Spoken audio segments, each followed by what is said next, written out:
When I said you go across that aisle and hug your daughter, the first thing you did was look at your wife for permission. I didn't miss that. Amen by that. Amen And I by want that. to make sure we're clear if no one's let you know. You don't need permission to love your child. Amen. Court session starts, and Judge Lake jumps right into it, addressing everyone. Things are just getting warmed up, and you won't believe what comes next. Ms. Jackson, you've dragged your ex-boyfriend to court to prove he fathered your 26-year-old daughter, Tanika. You claim he's denied her since birth because you were caught in a love triangle with him and his wife. It's about to get real messy. Ms. Jackson says Mr. Brown owes her a whopping $2,624 in child support. Sparks are already flying, and this is just the start. Stay tuned for more shouting. 1 week ago, you reopened your child support case in which you state Mr. Brown owes you $20,624.08. Yes, Your Honor. Mr. Brown, you and your wife claim you can't be the father because you were on the road for 3 months during the time of conception. That's true, Your Honor. You've basically taken care of your daughter alone. Yes. Oh, here we go. Ms. Jackson says she met Mr. Brown at a club where he told her Drusilla was just a friend. Later that night, they end up at an apartment. And who barges in? You guessed it, Drusilla. Ms. Jackson had no clue this was going to be drama central, and you'll never believe what's coming up. I met him at the club, and we started talking, we started dancing. He told me he'll be back. When he left with his wife, Miss Brown, I asked him who she was. He told me if she was just a friend. So he came back to the club, and then we went to the apartment. We was in the back of the room. She came in the door. She said, come on out, let me talk to you. I didn't know that he was dating her because he told me they had broke up. Drusilla is not letting this go. She catches Mr. Brown and Ms. Jackson together again, this time in a club bathroom. Drusilla let Ms. Jackson go, kept her eyes on her man, and just when you think it can't get any crazier, it totally does. He wasn't in the club. I said, well, one place he could be because his car was still outside. So I knocked and knocked on the door, the bathroom. I said, Dwight, I know you're in there. I said, open this door. He cracked it a little bit. So when I pushed it on open, she in there, done him in the bathroom. But I told her, I said, you can go. So you find him in the club in the bathroom. Yes, ma'am. Okay, this part is like something out of a sitcom.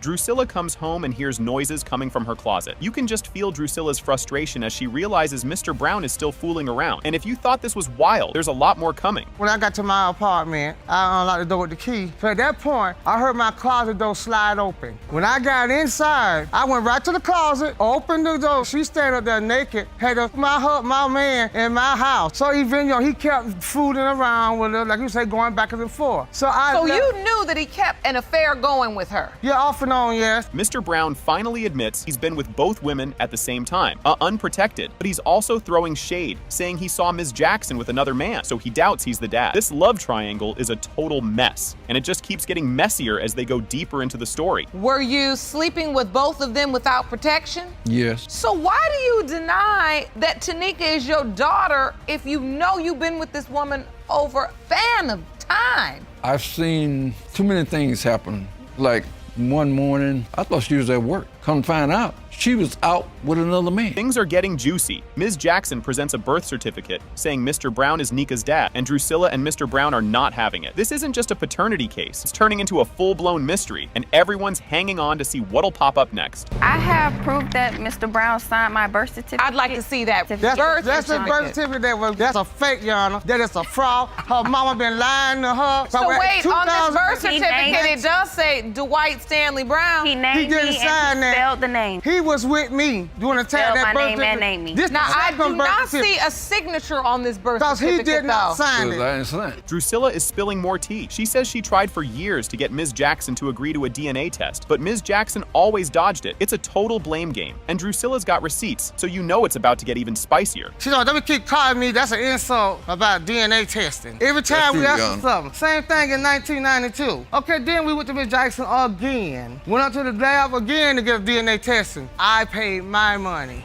My husband didn't pay child support. I did. I took care of her. That's true. This story is so Dramatic. Judge Lake points out the irony in Drusilla's complaints, saying, it's the same lady in your closet. Drusilla tries to act like the problem is solved, but Judge Lake reminds her they're here to see if Mr. Brown is really Tanika's dad. Hold on tight because the moment of truth is about to drop. It's the same lady that's in your closet, same lady that's behind the bathroom door. Yeah.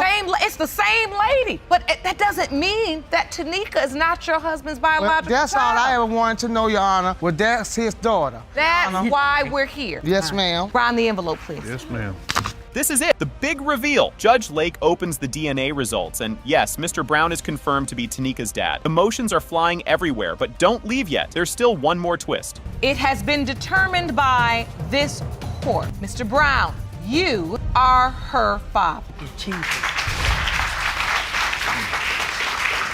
This last bit is unbelievable. Judge Lake asks Mr. Brown to hug his daughter, and he actually looks over at his wife to check if it's okay first. With that, the courtroom wraps up, but Judge Lake leaves everyone with some wise words on family, forgiveness, and facing the truth. When I said you go across that aisle and hug your daughter, the first thing you did was look at your wife for permission. I didn't miss that. Amen about that. Amen And I about want that. to make sure we're clear if no one's let you know. You don't need permission to love your child. Amen. That's right. Yes, Your Honor.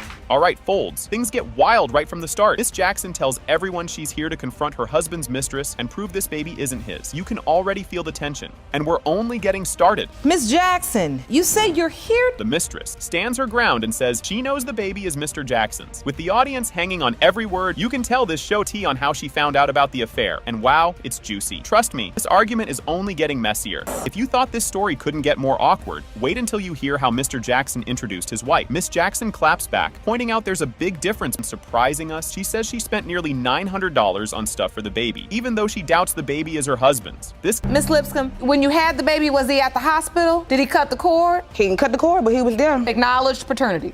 Your Honor, that's why the baby was placed on my benefit. things are cooling down, Miss Jackson drops a big surprise. She's pregnant. Now, the room is buzzing, and everyone's looking at Miss Lipscomb, wondering how she'll respond to this news. Isn't impressed Arnold is the father of her kid and wants him to pay up for childcare. And just wait, because this family feud is only getting started. Ms. McKeever, you say you have no doubt that Mr. Arnold is your 3-year-old son Kenneth's biological father. Yes, Your Honor. You've requested... Crazier by the minute. Mr. Arnold, you and your aunt, Ms. Henderson, say that Ms. McKeever admitted to sleeping with 2 other men, but now you claim you're the one who's been put on child support for a boy who's definitely not yours. Yes, Your Honor. Judge Lake isn't having any of it, and Standing that she's responsible for paying you back this month. And that is, yes. get ready for a bombshell. Mr. Arnold's aunt, Ms. Henderson, says there's a mystery guy that might be the real father, not her nephew. This whole maybe another dad twist really shakes things up, but the tea is still brewing. Everything is not being said. There was another young man involved who was supposed to be these kids' dad. 2 years, now all of a sudden, my nephew is being blamed for these kids. Because if they was, why would you name another man saying that they was the dad? Who is this young man? Do you know? I don't know him personally. Who is No, this I other don't. young man, Ms. McKeever? The other young man that I was with, he ended up going away. Ms. McKeever dives into the timeline of her romantic encounters, and let's just say it's complicated. Judge Lake looks like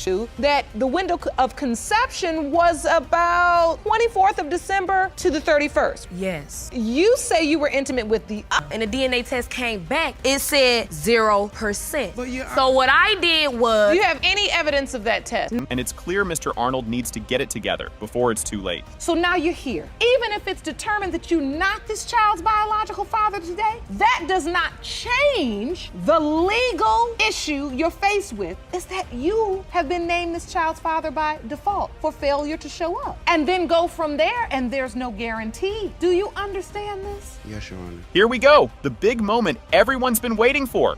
It has been determined by this court. Mr. Arnold, you are his father.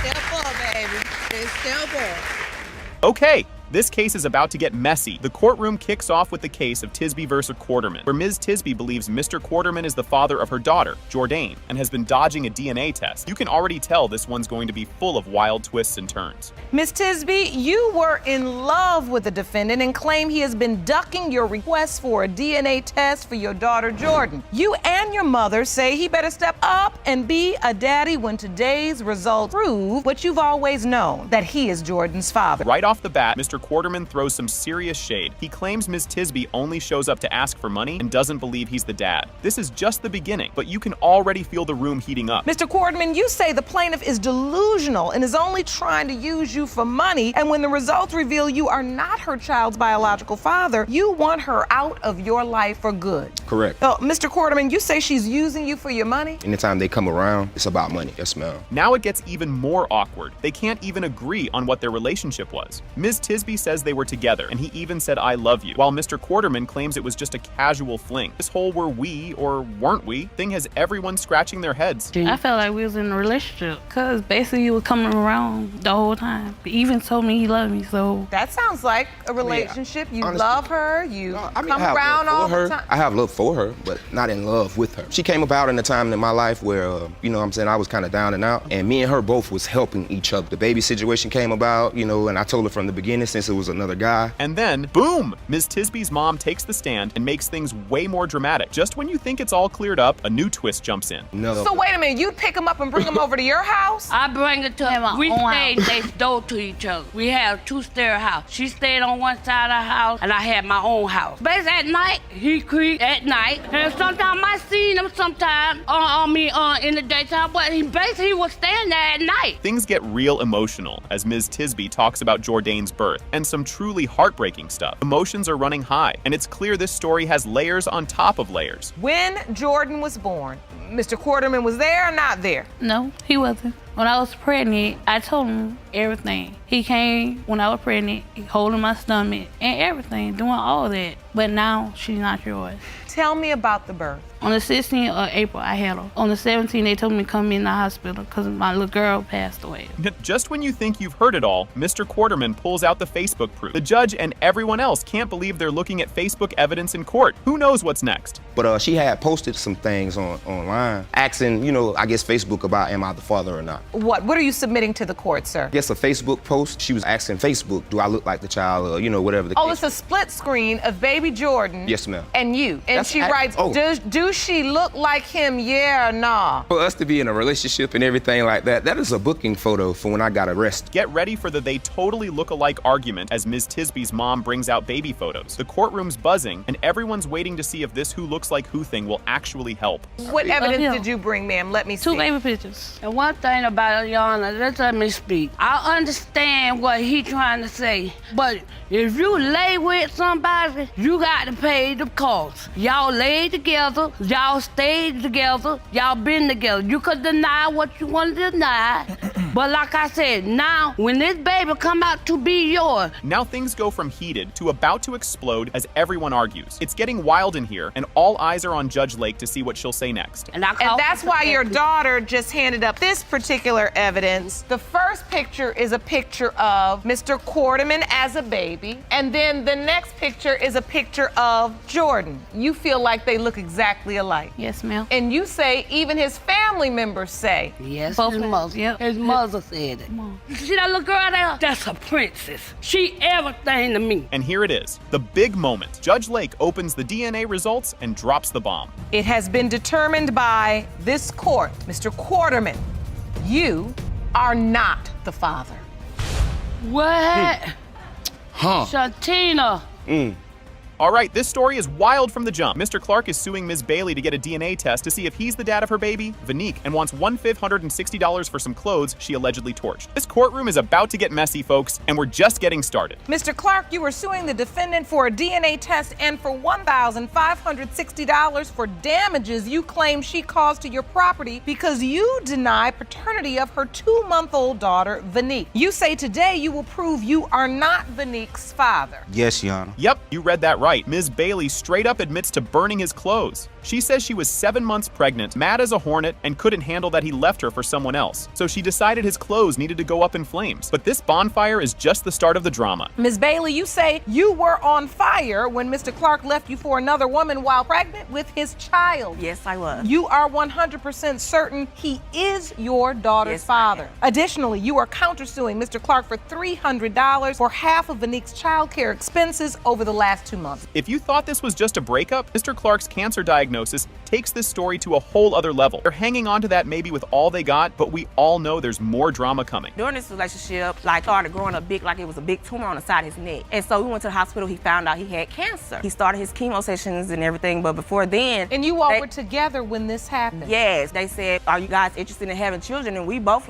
no. And they was like, well, there's an 80% chance that he can't have children during his chemo. So you know I can't have kids. But there's still that 20% that he can. Mr. Clark's doubts just keep getting getting louder, thanks to both Science and his new girlfriend whispering in his ear. Oh, the plot thickens, and he's definitely not done talking. Your doubt stems from the fact that as you're undergoing chemotherapy, you've been informed by your doc that this would affect your ability, possibly. Yes. And that's why they suggested to you freeze some of your sperm, because they knew that there was a chance that this treatment could affect your chances of having children. Yes, ma'am. You proceeded with your treatment. Here comes the science. They even brought in a doctor to clear things up, and things got even more confusing. Looks like the science talk didn't help, and now everyone's looking around like, what now? It depends on the type of chemo, the dose, the age of the patient. However, if you ask for general statistics, it is about 77%. How old were you at the time you were receiving the treatment, Mr. Clark? I started receiving treatments at the age of 26. Well, as you can see, Ms. Bailey is focused Well, I'm on just that going by what the doctor 20% told me. chance. Unfortunately, it only takes one sperm. Ms. Bailey gets super emotional here, hoping Vanique can have a dad, especially since she grew up without one herself. It's a tear-jerker moment, but we all know Mr. Clark still got doubts, and it's about to get real again. Brings you to tears when you see your baby?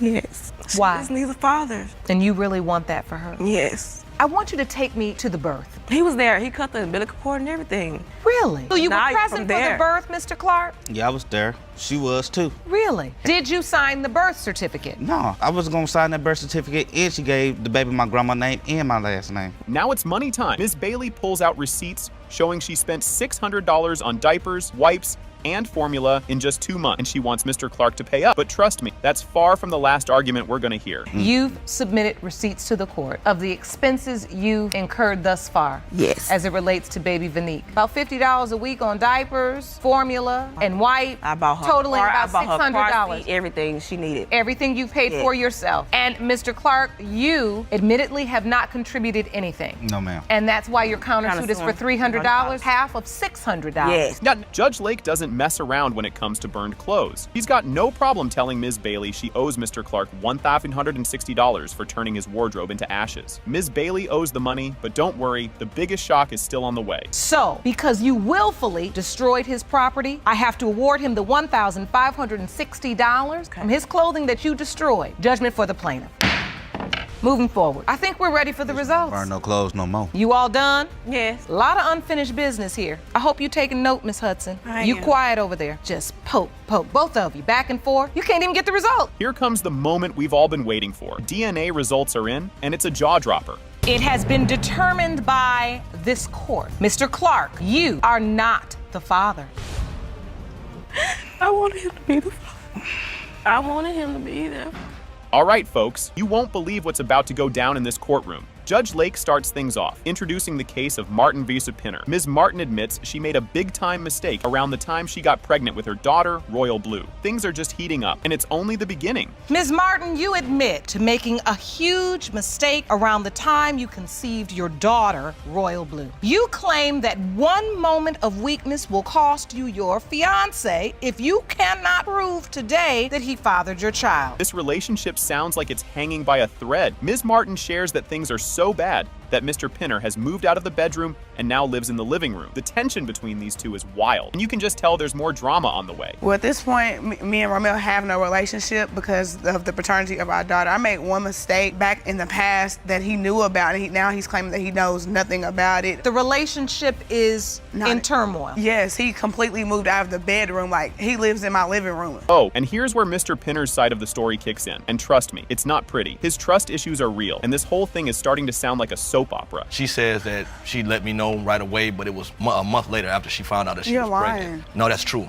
You know, when you feel like that is why would I fake it and just, be laying in the bed with somebody that's already lied to me, then I'd be dishonest to the relationship. But you were laying in there before. You were dishonest with me in the beginning, and you're dishonest with me now. The reason why I'm not sleeping in the bedroom is because I'm not sure if Royal is mine or not. Now, Ms. Martin tries to explain her side, and it's, well, messy. Their stories do not match up, and the arguments are getting louder. I'm going to tell her about the mistake. At the point in time, Romeo was doing him, as we say, partying, not coming home. I completely moved to Wisconsin with him. I even and said, if I come up here for you, I'm about you, we're gonna do our family thing. And when I got up there, it went totally left. He left me in the home by myself. It'd be days at a time before I saw Romeo. Just when you think you've got the story straight, Mr. Pinner drops his version of the truth, and it's totally different. These two can't agree on anything, and it's all going off the rails. So it's your testimony, Mr. Pinner, that she didn't tell you the day after the party. She told you 1 month after she was already pregnant. Exactly, Your Honor. She said, well, I have something to tell you. When I had that party, I woke up the next morning. I'm pretty sure I had sex, but I don't know who it is. Like I said, that's very irresponsible. To this day, I don't even know the person's I didn't name, wait a month. who it was, I told you the next day. I I was honest from the jump. So, Ms. Martin? Hold on, because now they're bringing up all their issues from way back. Mr. Pinner claims Ms. Martin changed after having their first child, started partying more. Judge Lake points out they've both been playing the blame game, and it's seriously messy. Like, how do these two even live together? After she had our oldest daughter,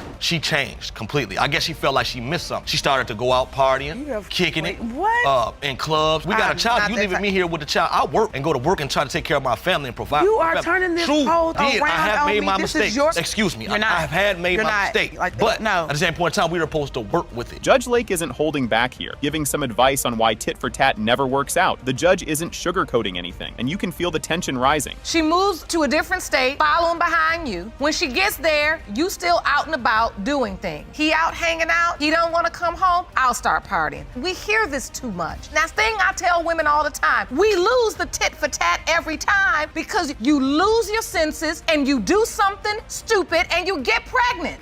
Yes, ma'am. And here we go. Ms. Martin reveals she actually left Mr. Pinner during her pregnancy because things got so bad. Their arguments are all over the place, and it's hard to know who to believe at this point. He participated for about 3 or 4 months. That's not true, Your Honor. He went to doctor's appointments with me, Your Honor, yes, I did. until I decided one morning I woke because he didn't come home. I packed everything I owned in that house and I went home. And it took him 24 hours to even realize it took all I had to pack up my daughter, me being pregnant, and all my clothes to go home, to leave this man. Judge Lake takes a second to talk to Ms. Martin, who's clearly feeling guilty, and it's kind of intense. She says she regrets her mistakes and just wants her family back. This moment gets pretty real, and it makes you wonder if there's any hope for them. Like I said, Ms. Martin, we never win this game of tit for tat. And I can see how hurt you are, because I'm sure when you moved and followed him to Wisconsin, this is not what you had in your mind. No, ma'am. And to be honest with you, Mr. Pinner, I'm sure this is not why you asked her to come. This is not what you planned either. No, it wasn't. This is not what you all had in your mind. And I can see, Ms. Martin, you are not proud of what you did. This is not who you are. Judge Lake asks the million-dollar question if Royal Blue is his daughter. Would Mr. Pinner actually stay? He says he would, but he needs to let go of the past. Judge Lake tells him he can't keep bringing up the party if they're going to move forward, or they'll be back in court soon. This is the moment of truth. They're about to find out if he's really Royal Blue's dad. If Royal Blue is your biological daughter, can you unpack that bag? Yes, that's exactly what I want to do. I'm a straight shooter in here now. When you unpack that bag, you have to unpack it with an intention to let go of the baggage of the past. Yes, sir. Now, you just can't unpack the bag and then on a random Wednesday just decide you're gonna get mad again because she had that party. I understand what you're saying, Your Honor. Or we'll be back here again. All right, here we go. The big reveal. It has been determined by this court. Mr. Pinner, you are the father. Thank God. She was still sleeping with this man after Hannah was born. Your Honor, matter Is of that fact, true, Ms. Zachary? Yes, I was. Because we decided that we wasn't just going went to on be together. We've been on and off for 5 years. And we were on a break for a month. She just slept with him 2 weeks ago in my bed. She didn't go to his house. She didn't go to a hotel. It was the bed that we shared. She came home, Your Honor. She sat next to me. I'm like, what's going on? I'm like, I recognize that smell. I haven't had it in a while, but I recognize it. I said, you smell like sack. I don't know what you at work. I'm doing that, but I'm at work all day, but that's how I come home smelling, yeah, really. Sometimes you tell me you been at We're work. not gonna say how you smell when you come home from work. Judge Lake introduces Ms. Cousin and her mom, who dragged Mr. Bell into court, saying he's the dad of her 7-month-old baby, Taquan. Mr. Bell fires back, saying he's not the dad and insists it's all a plot to mess up his relationship. Miss Cousin, you and your mother say you had no choice to drag the defendant, Mr. Bell, into court today because you're fed up with his lies. He denies being the father of your 7-month-old son, Taquan, and has even gone to the extreme by blocking all contact with you. Ms. Cousin's mom doesn't hold back and launches into a full-on roast roast of Mr. Bell, calling him a two-timing liar. With all this shade flying, Judge Lake turns her attention to Mr. Bell for his side of the story. Fed up with his lies because he a two-timing liar. He told my daughter that he was single, that he was not in a relationship because I seen his picture on her phone. When she started being with him, I seen how her attitude changed. I knew then that she was pregnant. I met you at a relative house. Things go up a notch as Ms. Cousin's mom spills the tea about receipts she found for lunches her daughter bought for Mr. Bell. Judge Lake raises her eyebrows at Mr. Bell, ready to hear what he has to say about these lunch dates. A whole weekend, yeah. And then not only that, y'all had lunch together. Can't she let her daughter talk? She wasn't there. I go in her room, I found receipts with 2 combos on it. You know, at the end of the day. 2 combos meal for lunch. If she's paying for it, of course I'm gonna take the food. She paying for it. Yeah, and y'all in a relationship. What you mean? Destiny steps up, and wow, does she have a lot to say about how Mr. Bell used her like a walking ATM. The crowd is silent, waiting for Judge Lake's take on this bizarre relationship. We met at this job that we was working at. When I first met him, he told me he wasn't with no one. I never slept with no one else at work. Every time I go out to get lunch, he right behind me. What you eating for lunch? Can you buy me something? Meet me downtown. Tell me I cannot pay his phone bill every time I get paid. When she should have been. Were you paying his phone bill? Yes. Just when you think this story can't get wilder, Destiny's mom reveals how she and her husband have been covering all of Taquan's expenses. Judge Lake gives Mr. Bell a sharp look, clearly ready to hear his excuse. Because me and my husband have been doing it for the last 7 months, buying milk, strollers, walkers, baby bed, car seat, everything. That take a toll on me. Destiny was on a good route, somewhere to work. Once she got that job, fell into the footsteps of him. And today, I'm walking in her shoes. I've been taking care of Taquan. Mr. Bell's response is so chill, you'd think he's talking about the weather. Judge Lake warns him to get real, reminding him that his version doesn't exactly add up. You can tell the judge is about to unleash some major truth bombs. What was the nature of the relationship in your mind? We met at work. I only seen her outside of work maybe twice. We was never together because I had to go home to her. I was staying with her and my kid. Were you flirting with her at work? Yeah. Now it's getting juicy. Mr. Bell and Destiny go back and forth about who told him about the pregnancy first, with Mr. Bell insisting he heard it from her manager, not her. Judge Lake gives Mr. Bell a side eye that says, I'm not buying it. She didn't tell you, she told the manager, and the manager told you. And once I went to her and told her that it's not mine, the first thing, I don't want no baby by you anyway. I don't want a baby by you anyway is different from the baby is not yours. Which did she say? Both. Why you lying? It just give me up, man, so I can go on my life and you go find your baby daddy, man. And now, the plot thickens as Mr. Bell's girlfriend, Ms. King, takes the stand, talking about how she found out about Destiny. Judge Lake's about to dig even deeper into this love triangle. He gave me her name or whatever. I searched for her on Instagram. Of course I'm gonna search. I see Cortez is her profile picture, and I see her bio. She's like, oh, I love him. That's the one for me and stuff like that. So I requested her. I didn't really think nothing of it. It looked real immature to me because they didn't have physical pictures together. I wouldn't believe that they were in a real relationship. Destiny doesn't hold back, setting the record straight by saying she and Mr. Bell were together 3 times, unprotected. Everyone's hanging on to see what he'll say next. We slept together 3 times, unprotected, and he know that. Where'd you all go? We'll go anywhere. Where we went? Where did we go? In the car, it don't matter. Where did we go? And we went to the club with your cousin now. You know that. So what you're saying is you all would go out but you didn't think he was in a relationship? No, he told me he wasn't in a relationship when I first met him. Hold on to your popcorn, because Destiny claims the one time Mr. Bell did see Taquan, he had the nerve to ask for, you guessed it, intimacy. You can tell the judge is just waiting for Mr. Bell to slip up even more. Now, Destiny, you said he came to see the baby 1 time. Yes, but when he came to see the baby, he wanted to have sex. He said, would you have sex with me? I was like, no. He's like, what, you scared of your boyfriend? And when he came, he had a flat tire. He asked to use my sister four-wayer to take the tire off. So my daddy was trying to help him. And when he came in to see Taquan, he said, oh, Taquan look like you and your mama. Judge Lake drops the bomb. It has been determined by this court. Mr. Bell, you are the father. Thank you, Lord Jesus. Oh, yes. Oh, yes.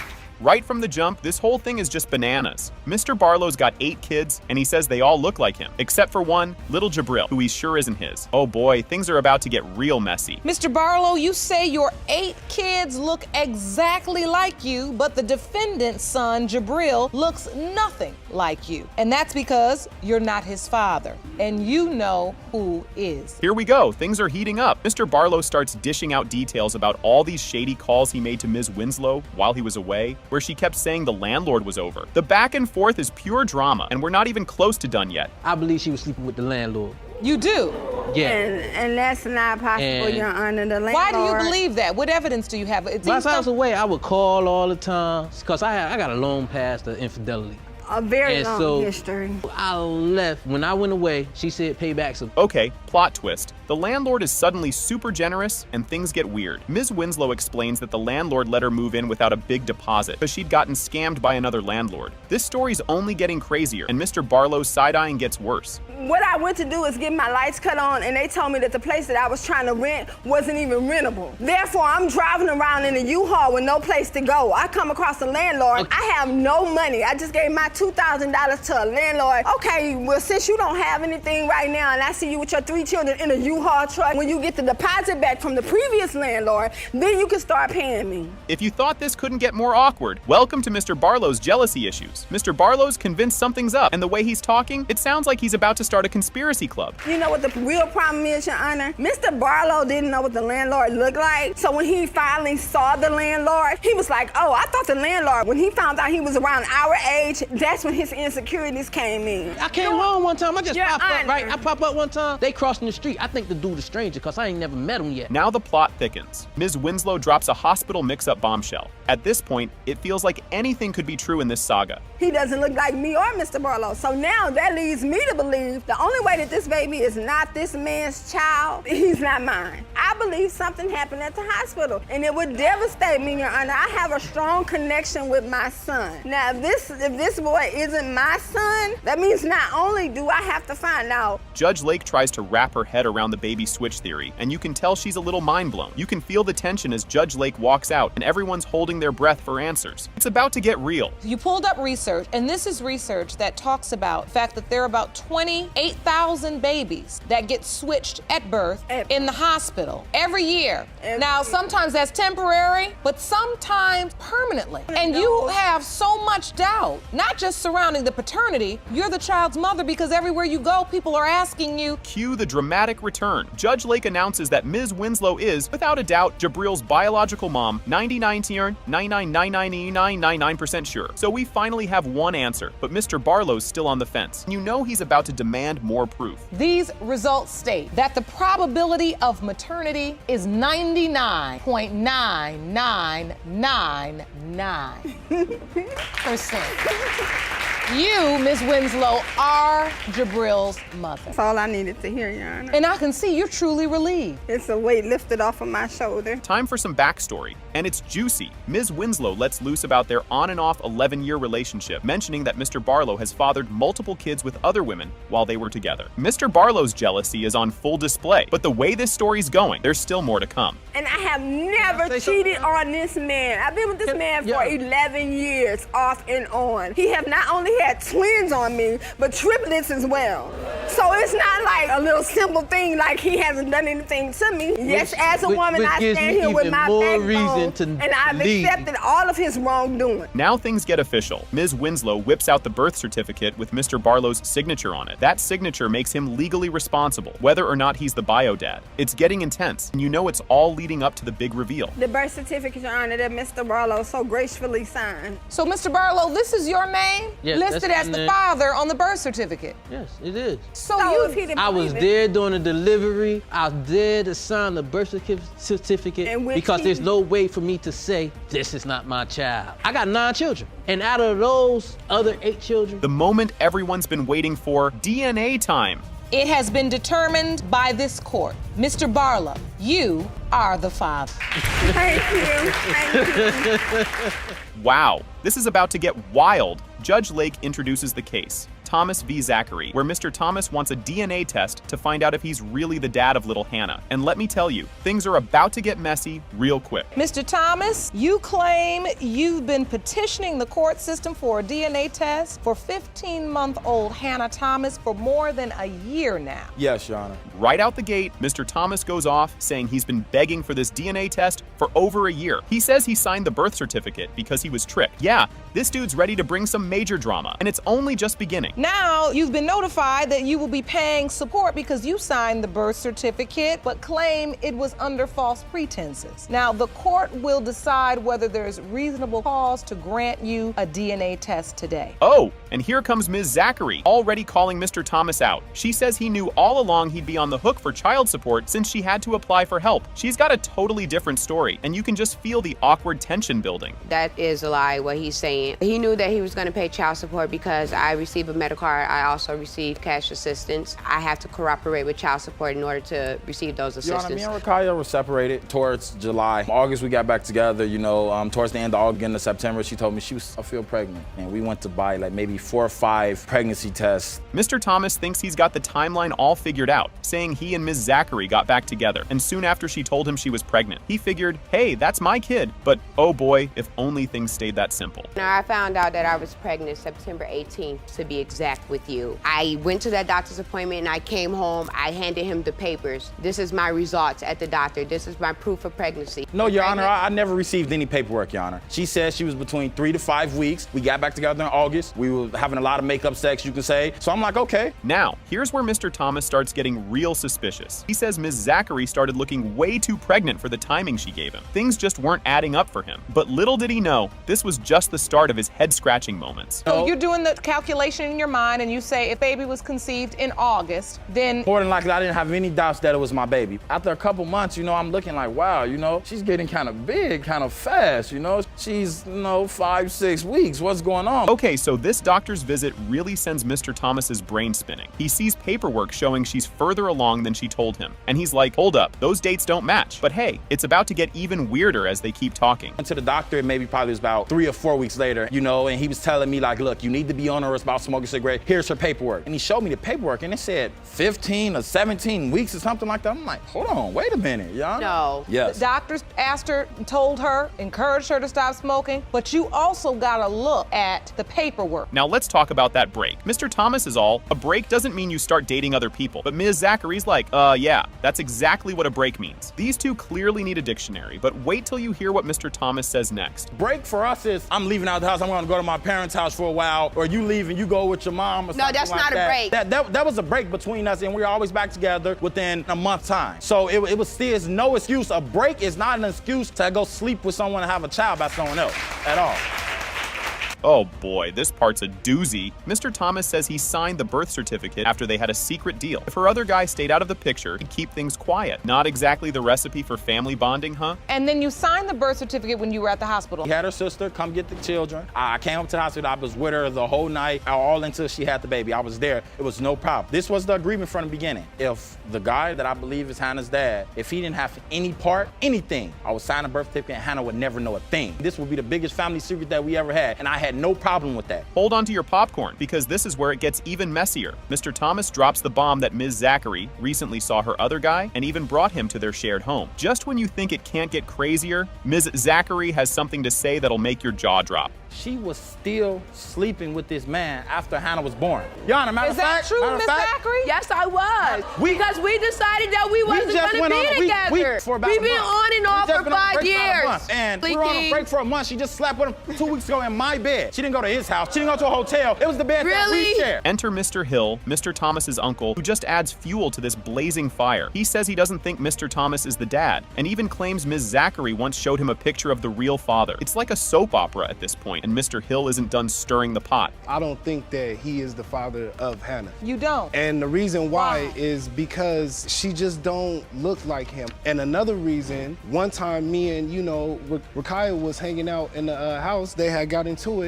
He had left to get some air. She had actually showed me pictures. I don't know if she was mad or I don't know if she was in the feelings or something. I had never told him this, ever. Here we go, because this phone bit is just pure chaos. Mr. Thomas finds a contact on Ms. Zachary's phone labeled Hannah's dad. That's not even his number. His trust is officially gone. And now a DNA test feels more necessary than ever. I was going through her phone the other day. I see Hannah's dad. Really? I see the number in Hannah's dad, it put a smile on my face, I'm like, oh yeah, I've been gone for a couple weeks, She got my name under Hannah's dad, Okay. We're getting there, and I look at it and I'm like, hold on. And I'm reading a text message, and I'm like, this isn't me. This isn't even my phone number. The rest of the kids come and tell me Hannah's dad was here. Things get surprisingly sad here as Mr. Thomas pours his heart out about how much he loves the kids and worries he might lose his place in their lives. With the test coming up, all he can do is cross his fingers and hope. Even my oldest daughter, she always, well, when I'm gonna see my little sister? I don't walk around telling people this is not my daughter. All of her kids look at me like their father. I'm their father. When I get in from work, it can be 2 o'clock in the morning, it can be 5 o'clock in the afternoon. They're choking me to death, trying to get up and hug me. Hannah, she's jumping up and down when I come through the door. I love the kids just like they my kids, and they are my kids. Here it is, folks, the big reveal. It has been determined by this court. Mr. Thomas, you are her father. Whoa, talk about a wild start. Ms. Petty is telling the judge that she wants her daughter, Alea, to have a dad because she didn't have one growing up. And hold up, because things are about to get a lot messier. Just got a whole lot weirder. And we're not done yet. Wait, what? That's just the beginning of the roller coaster. Mr. Bal says he's sure he's not the dad because Alea has Mr. Daniels' last name on her birth certificate. Just when you think things couldn't get crazier, they totally do. Oh boy, here's where the judge gets real with them. Judge Lake tells Ms. Petty that she's repeating the cycle of her own childhood by having a kid with dad drama. And just when you think they're all gonna calm, it's got a whole lot more awkward. Ms. Petty talks about how she had to deal with a bunch of bullies in school because she was dating were the least of her problems compared to what's happening now. When I first met Mr. Ball, I fell in love with him. In cycles of your own, Yes. and yet you still stepped in. Yes, Your Honor. That's commendable. And you all had another sexual encounter that day. I wasn't even trying to that day. But I promise you. The moment everyone's been waiting for, the DNA results. Is the biological father. Mr. Ball, you are her father.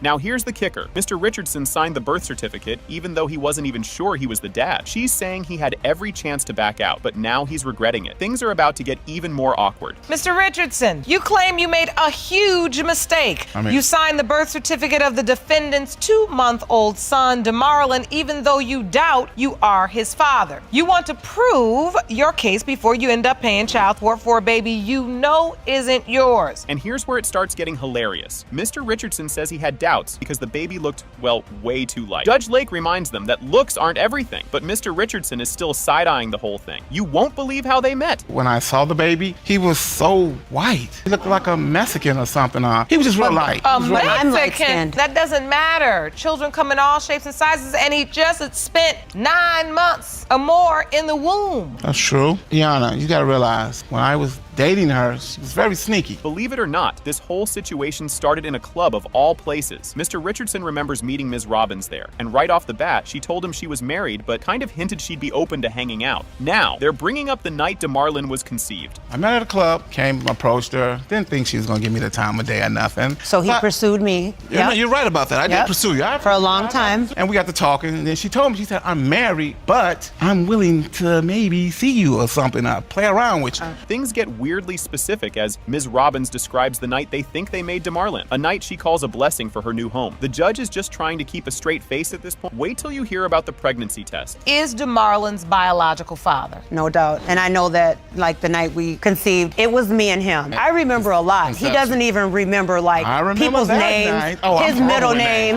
He don't remember nothing. So how are you going to say that you remember the night that we conceived when you can't even remember what the next... Do you remember the night? I remember the night. Okay. This part gets even stranger when they when they take the pregnancy test together, but Mr. Richardson is still acting like he's not totally convinced. Pretending gets him through for now, but it's clear he's full of doubts, and he's about to lay out his reasons. What do you want to do? I said, we're gonna have the baby because we're doing some stupid stuff. Not gonna blame this child. We're gonna have it. So you decided that we should have the baby? You were pretending like you were happy? That's nice. That's nice. And still be with me the whole time. Sneaky, but I don't get it. I mean, because of what? I'm sorry. Pregnant sex. Okay. Just when you think it couldn't get worse, Mr. Richardson drops more reasons why he's not buying this whole dad thing. Mr. Richardson feels it's just one more reason not to trust the situation, but then he starts questioning her finances. Mr. Richardson, please tell me if there's any other reason you have doubt. I went to one doctor's appointment with her, right? And then I went to go to the other ones. She told me, no, you don't have to come. I don't need you to hold my hand. I don't need you to hold my hand. You're telling me he's not mine, this is not my baby, all this the whole time. So why would I let you be a part of that? Now, Now, we dive into the money mystery. Mr. Richardson wants to know where Ms. Robbins suddenly got cash for Christmas. Ms. Robbins is just rolling her eyes, saying she got it all legit. Next up, things get personal as he accuses her of cheating. Christmas time, she just moved into our new place. She had to put down $2,800. She was complaining to me that I have no Christmas money to buy But I didn't ask you for any money at that time either, did I? She come up with all this money after she put this down payment on her to move in our place. And I said, where you get this money from? She told me I got it from my 401k. I said, that fast? Well, I have been on my job as what they call a Christmas account. And here's where things get spicy. Mr. Richardson thinks Ms. Robbins was out with someone else because she came home smelling like intimacy. Judge Lake tries to keep the peace, but Mr. Richardson's doubts are getting bigger by the second. And then there's the whole missed DNA test appointment. She came home, Yana. She sat next to me. I'm like, what's going on? I'm like, I recognize that smell. I haven't had it in a while, but I recognize it. I said, you smell like sack. I don't know what you're at work. I'm doing but I'm at work all day, but that's how I come home smelling, really? Sometimes you tell me you be at work. We're not gonna say how you smell when you come home from work. Well, here's the kicker. Ms. Robbins actually had an appointment for a DNA test, but ended up canceling it, which only makes Mr. Richardson more suspicious. Judge Lake points out that dodging the test looks pretty fishy. By now, the judge has had enough. She made an appointment. We supposed to split 135. It was 2 something to go get a DNA test. She said, I set an appointment. I'm gonna come at 4:30. 3:30 come, sitting around, okay. Appointment's at 4:30. 4 o'clock come, we sitting around. 4:15, we sitting around. I'm like, what's up? And I asked her. But did you go to the appointment? No, Yana. This case hits a boiling point as Judge Lake starts calling them out for all this back and forth nonsense. But finally, she's about to reveal the results, and everyone's on edge. This is honest, Ms. Robbins. Whether he's right or wrong, only the DNA is gonna be able to decide that. He feels like what you say has no credibility. Because when you met him, you not married, then you was married, then you gotta get your divorce decree online. You don't have a physical copy of it. And in this moment in time, you have the opportunity to resolve all of this and shut him up. Judge Lake decides to really push Ms. Robbins on why she dodged the DNA test that could have solved all of this. The judge gives both of them a piece of her mind about all these games. And now, here come the DNA results. That looks like you dodging the test. But I'm not, though. We got the appointment. We were going to reschedule it now. Why? We rescheduled it because I told him that we could do it at a later. Was it because he was already on the birth certificate and you felt like, you know what, you're the legal father anyway, so I really don't have to get up out of my bed? No, I really didn't care about playing games and being silly while DeMarlon is still on pause. At long last, the big reveal is here. It has been determined by this court. Mr. Richardson, you are the father.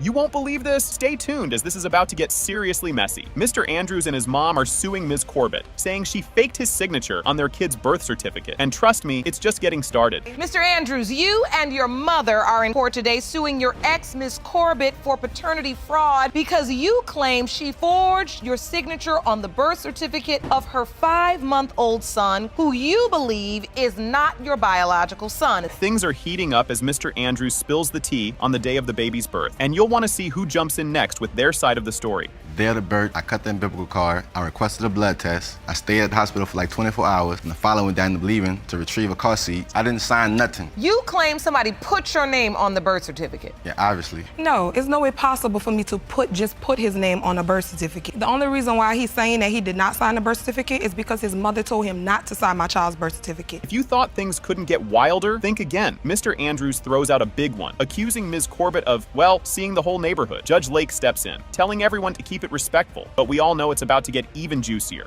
I wouldn't even call it a relationship, Your Honor, because she slept with the whole damn city, the whole neighborhood. Let's use respectful language in the courtroom. She slept around with everybody in our neighborhood. If that was true, I would have slept with her husband because he wanted me to. Oh, Lord. That's a lie. Okay, let's stay on track. Now, here's where things go full detective mode. Mr. Andrews pulls out a diagram of the apartment, explaining why he thinks Ms. Corbett had another guy over. But wait until you hear about the mystery text. Your Honor? What does this diagram show? This right here is a 2-story apartment building. This right here, like 2 feet from the driveway, is like the front entrance. And you could sit right here and like literally watch all this. And if somebody murdered him over here, it'd be real obvious. The guy she had in there tried to creep around and sneak on this side of the building and come out. She even had a bike in inside the house. Just when you think this can't get crazier, in comes Mr. Andrews with another bombshell. Ms. Corbett rolls her eyes, calling him a liar. But hang on, because next, it's about the baby. Is this your only doubt? No, ma'am. Found messages in her phone where some guy obviously was telling her, leave the back door open and be naked when I arrive. Oh, You saw the message? Yes, ma'am. She denied that in my face. I'm looking at the message in the phone. That's one reason. Miss Corbett? That's like the third reason. The other reason I just showed you on the diagram. And now it's accusation central. Ms. Corbett claims Mr. Andrews barely sees the baby and once even threatened to drop him off at a fire station. But she's about to lay down the law about what really matters here, paternity. So how many times have you seen Quinn Jr.? Over a dozen times. So you spent quality time with him? He does not. I have to beg him for to come get my child. He was there 6 days. I told Quinn, I said, Quinn, you have to come meet me somewhere. I can't drive all the way down there. He was gonna drop my child off at a fire station. Your Honor, I told her that just to get her to move because she lied to me and told me she was threatening me with the police. Surprise, surprise. It has been determined by this court, Mr. Andrews, you are the father. Let it be known.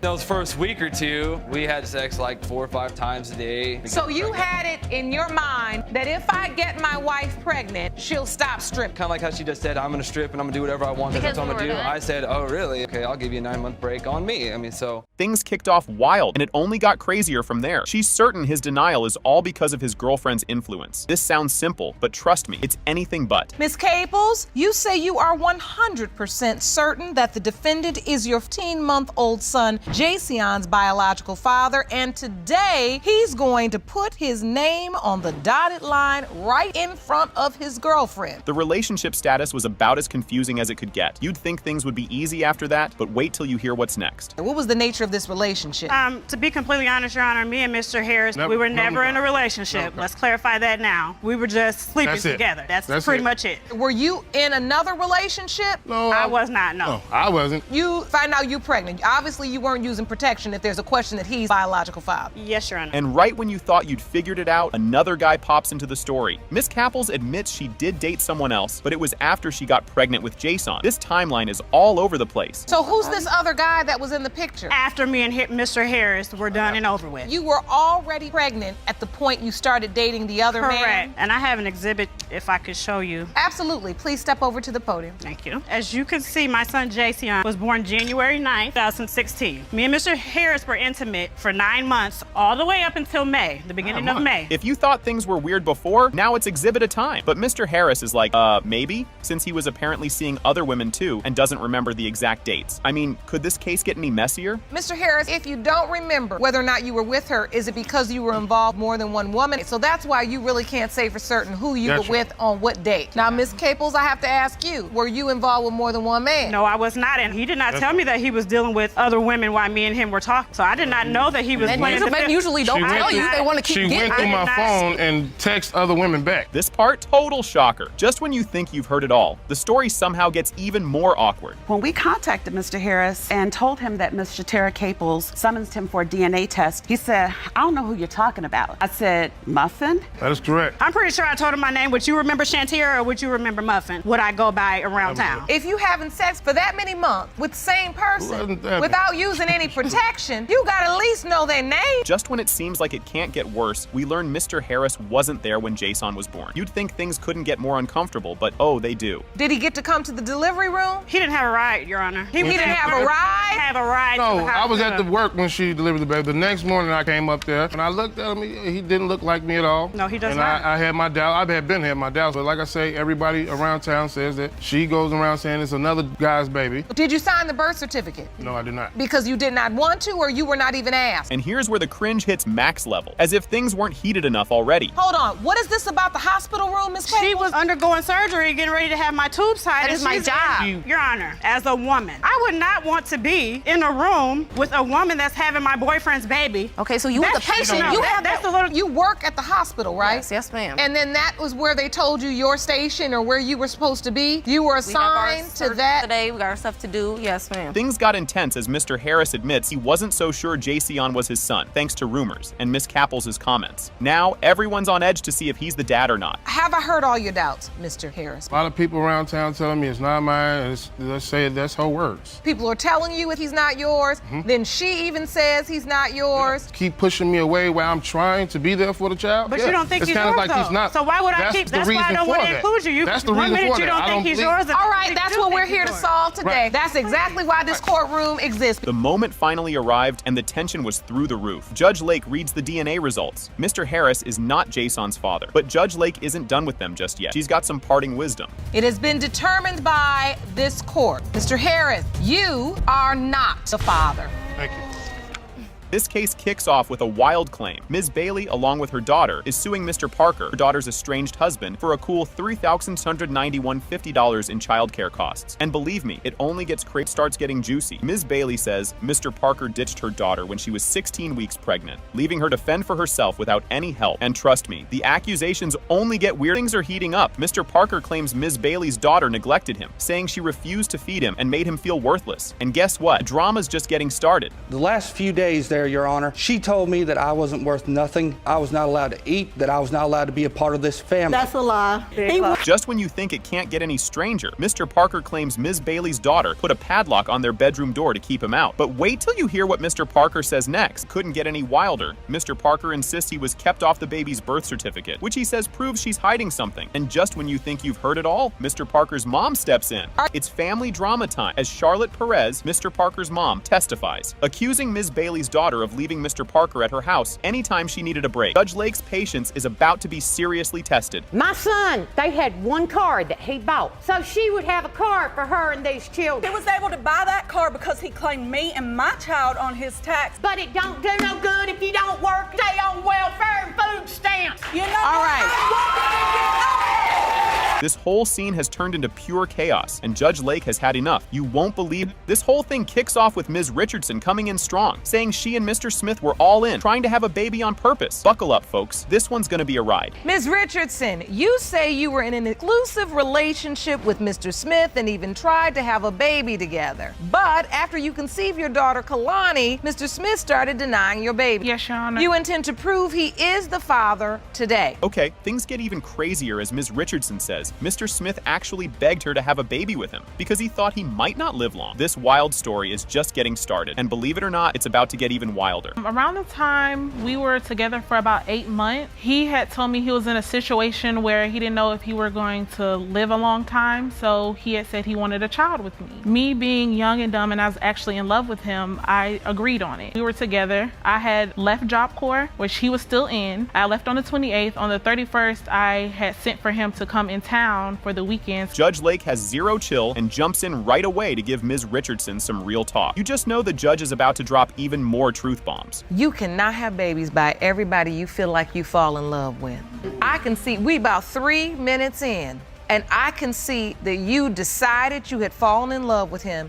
And from there on, everything you heard come out his mouth, because he stood right here and the second thing out of his mouth was, I really wasn't trying to be with her that long, but if we wanted to have a baby and she wanted to do it, okay. Everything is so nonchalant. Things go from sweet to awkward real fast. Ms. Richardson says she told Mr. Smith she was pregnant, and he was way too quiet on the phone. He kind of mumbled that he wanted to see the pregnancy test, but had doubts from day one, even though he says he was excited. Mr. Smith explains his mixed feelings, while Ms. Richardson says there was no way she cheated. Drama alert. What was his reaction? He was quiet on the phone and he had asked to see the pregnancy test. And so, Mr. Smith, when you got this news that she was pregnant, was it the news you wanted to hear? Were you excited about having a baby? I actually was excited. At what point do you feel doubtful then? Well, I was doubtful at the first. You were? Yes, I was. And now, Mr. Smith's twin sister, Brianna, steps in to pour some fuel on the fire. Things just got real messy. She would say stuff that would make him feel even more like Kalani's not his daughter. I would hear voicemails. I would see messages. And what did these voicemails say? She was upset at him. She just was saying how Kalani was sitting. She was with another dude and she was smiling and she was happy about the person, basically insinuating. Yeah. Looked just like her. Oh, here's a twist. Enter Mr. Brock, the Godfather, who's here to set things straight, or at least try to. But don't worry, it's about to get even more awkward. What is your relationship exactly with Ms. Richardson? I'm gonna keep it real with you. I would die for Brianna, and I'll take my last breath for that little girl up on the screen right there. And that's my goddaughter. And it's just because I've built that relationship with them that quick. We've told each other things that I have told nobody else. Oh God, this is so exhausting. So, you all are all just kids. Exactly. And everything is so intense. Next up, Ms. Bagley, the twins' mom, is here with her own roller coaster of emotions, saying she really wants Kalani to be her granddaughter. And if you think that's heartfelt, just wait until the DNA bombshell drops. Do you believe Kalani is your granddaughter? Yes, I do.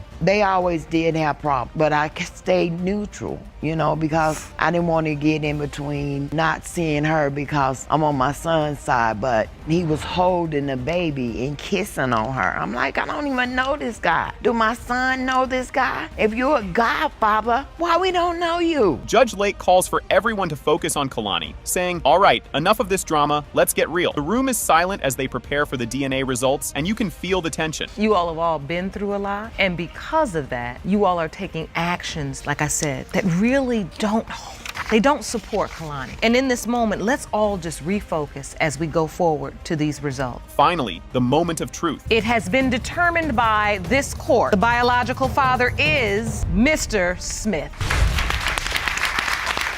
Get ready, because this one starts off strong. Mr. Hunter opens the case with a big claim. He doesn't think he's the dad of Ms. Holden's son, Josiah. But Ms. Holden, she says she's 100% sure he's the dad. The stage is set for a wild back and forth. Mr. Hunter, you opened your case in paternity court because you say there is no way you fathered the defendant's son. She's only saying you did because of the financial security you provide for her. Ms. Holden, you admit you were confused about your son's biological father because you were given incorrect medical information, but you are 100% certain Mr. Hunter is the father. Brace yourselves, folks, because this guy's doing dad duties even with big doubts. Mr. Hunter explains he's been buying everything from diapers to baby clothes for Josiah. Things are getting complicated real quick, and this is only the beginning. Because I take care of him financially, I do everything. Buy him diapers, milk, I buy clothes. Everything a father has to do to take care of a child, I do it. So you pretty much stepped up as a father. Yes, ma'am. You have, but you have doubt. But Miss Holden, has he gotten emotionally attached to Josiah as well? Yes, Your Honor. So pretty much has accepted this child as his own? Yes. This story of how they got together has some interesting twists. Judge Lake thinks it's sweet, but we all know there's more to this romance than just cake and good deeds. Well, we lived on the same street. I met him when I was 15. We both was in a relationship. Then we both became single. I invited him over to and he offered to pay for the booth at the party and offered to buy the cake. Did you have any benefits in the back of your mind that you were looking to get later? No, ma'am. You didn't. Just a nice guy. Pleasant and refreshing, right, Jerome?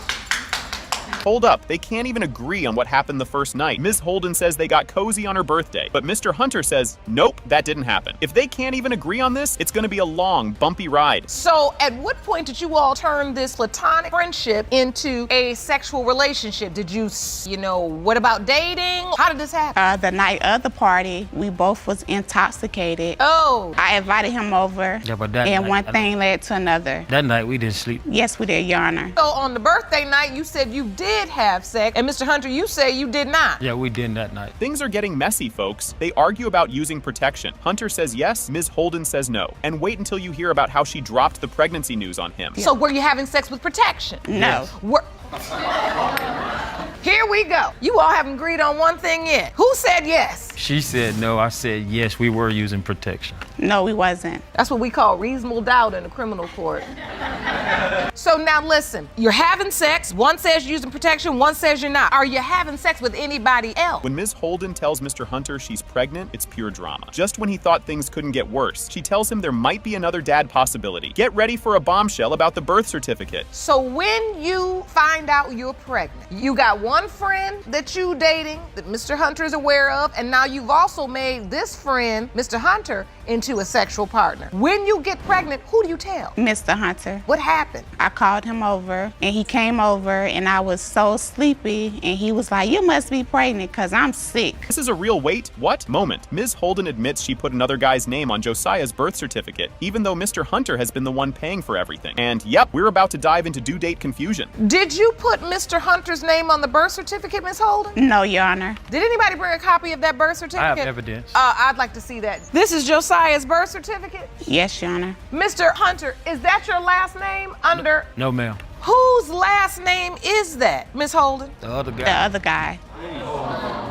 Oh, you think this story makes sense? Think again. It's like a math puzzle gone wrong, and the suspense just keeps climbing. In November the 15th, this is when I slept with Mr. Hunter. I went to the doctor. My first due date they gave me was August 2nd. I went back to the doctor and they gave me August 9th, and I slept with the other man on the 18th of November. When you had the original due date, you counted back. Yes, that Mr. Hunter was the father. Grab a tissue, folks, because this part's kind of sweet. Mr. Hunter shares that he's grown attached to Josiah, who's just started calling him Dada. What he says next makes everyone's heart break a little more. You know, Mr. Hunter, I can see this really bothers you. I mean, it bothers me because I'm starting to get attached.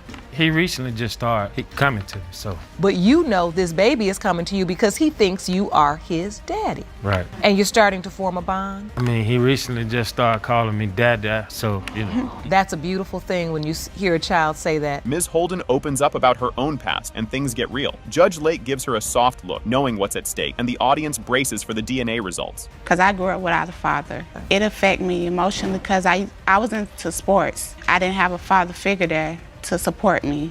And now I have a little boy that might be a football. He needs a father there to support him. And your fear is Mr. Hunter will leave or not be as present in this child's life if it's not his biological child? Yes, Your Honor. Talk about a jaw dropper.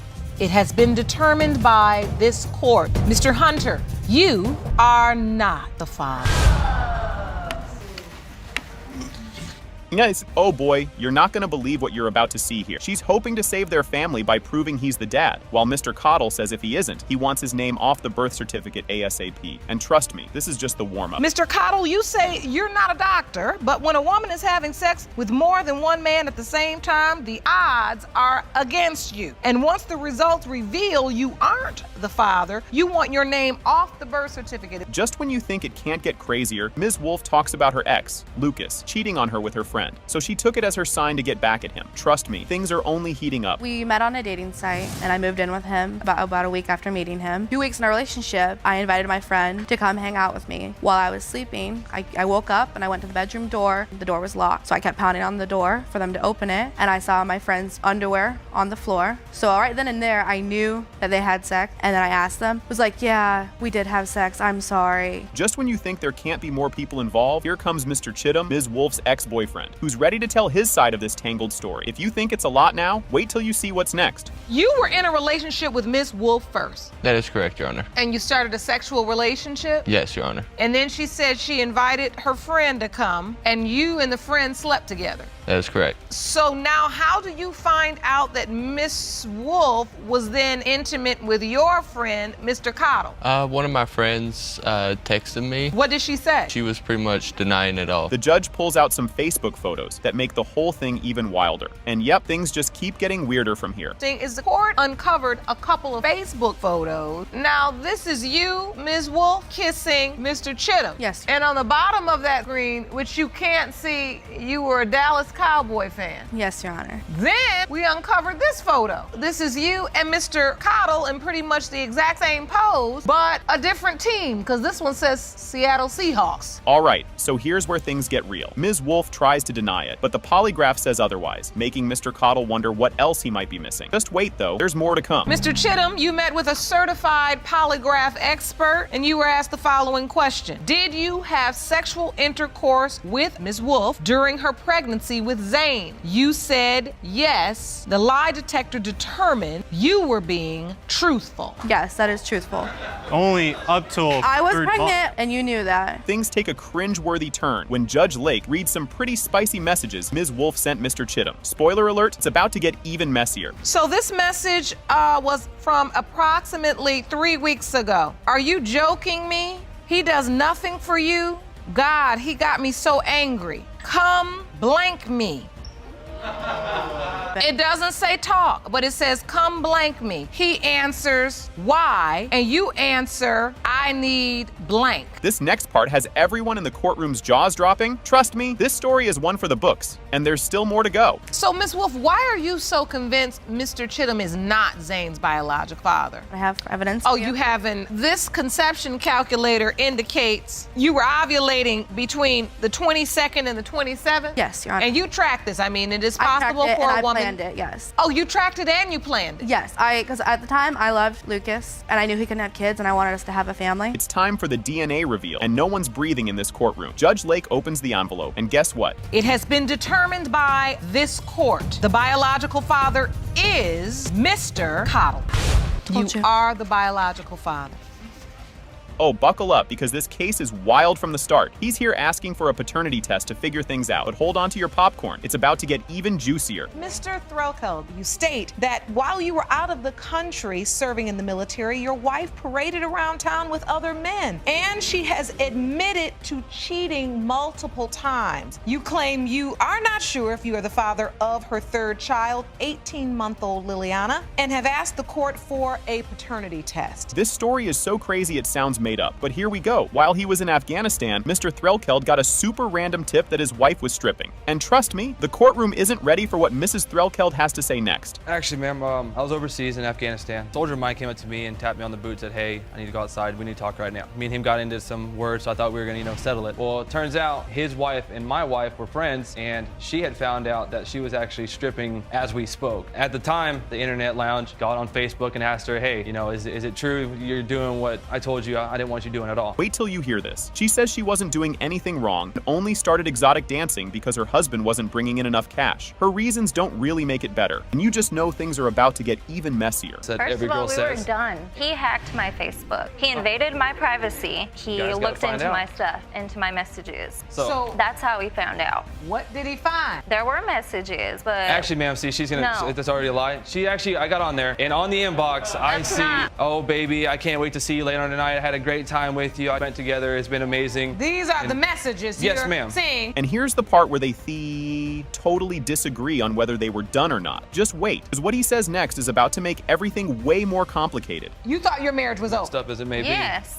Because you all had an argument about you stripping and you hung up. We hung up and we said it was done because I wanted to do what I wanted to do. Ma'am. You wanted to do what you wanted to do. Exactly. And why is it that you wanted to strip? Because we got married too young. Well, I needed to She because wanted to be a hooker in training, will so you she'd just start let stripping? me talk? Well, no. No. Just when you think it can't get sadder, we find out about Mr. Threlkeld's heartbreaking return. His frustration only grows, and things are far from over as they head to the next explosive moment. When the day I was supposed to come back home from overseas, we were told before we even got on the plane that the news was going to be there. I get there and not my father, my mother, my wife, like I said, we'll quote that, weren't even there. They call everybody's names up, everybody's clapping and cheering. They come to my name and it's just dead quiet. No one was there. So as everybody's getting ready to go home, I'm sitting there with my bags. I didn't even have a phone yet, so I couldn't even call her. I'm sitting there under a street light, army bag on one side and a suitcase on the other. Now this part is straight out of a soap opera. He decides to call up the guy his wife's been chatting with, but it's not exactly the convincing response he was hoping for, and things just keep heating up with the next argument. Because I saw the guy, she hadn't fully admitted that she's been seeing this guy, so I snatched the phone from her and I started going through it. There was a number that she'd called like 13 times. So I called him right back, and he answers the phone, hey,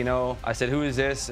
Are you the one that's... And now her defense, she starts laughing, saying, I knew he was just going to say that. He's just saying that to make you mad. And it was ridiculous. I mean, that was just the only defense. So when he calls the guy on the phone, you deny. What was he thinking? Kind of moment. Mr. Threlkeld reveals he thought a baby might actually fix things. His plan didn't go exactly as he thought, and now things are about to get even more awkward. When I got back home, within those first week or two, we had sex like 4 or 5 times a day. So you had it in your mind that if I get my wife pregnant, she'll stop stripping. Roger. Because that's going to definitely what she be tells me, kind of like how she just said, I'm going to strip and I'm going to do whatever I want because that's what I'm going to do. I said, oh, really? Okay, I'll give you a 9-month break on me. I mean, so. Here's where the drama gets cranked up. He wanted her to take a lie detector test to settle his doubts once and for all. The shocking stuff just keeps coming as we finally get closer to finding out the truth about Liliana. Mr. Threlkeld, you asked your wife to take a lie detector test at some point. Before she came back, I said, look, obviously the path we're going down right now isn't a good one. My insecurities, I'd like you to take a lie detector test. And She kept saying, oh, yeah, it's fine, I'll do it, no big deal. She starts, getting nervous. I could start telling from body language and, tone of her voice, she was getting nervous. We don't need a lie detector test, we just need communication. This is where it gets brutal. Mrs. Threlkeld admits there's only a 50-50 chance that Liliana is her husband's daughter. It's a super tense moment for everyone in the room, and just when you think you can't take any more, it's finally time for the big reveal. Do you think, honestly, that he is the father of Liliana? It could be 50-50 chance, honestly, Your Honor. Anybody got a quarter? Do you understand that for a man, for any person, that would be really hard to accept? There is a part of me that listens to you both talk and sees that one, if not both of you, maybe still wants to make this work. And here's the moment everyone's been waiting for. Pertaining to 1-year-old Liliana, Mr. Threlkeld, you are Liliana's father.